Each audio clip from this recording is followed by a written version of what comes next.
In this video, I'll show you how to fix ping spikes in League of Legends. Check your network usage first. Open Task Manager, click on the Network tab, and look for anything consuming a large amount of bandwidth. Closing that out can immediately improve your ping. Next, make sure Windows is up to date. Search for Windows Update in the Start menu and install any pending updates, as outdated system files can sometimes cause network issues. Try resetting your network adapter.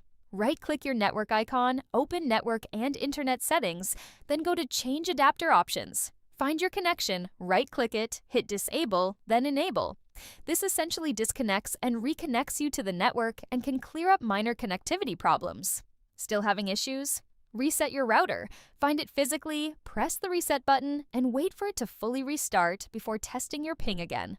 Last resort, reinstall League of Legends. Go to Apps and Features, uninstall the game completely, then do a fresh install. This eliminates any corrupted game files that might be contributing to the problem.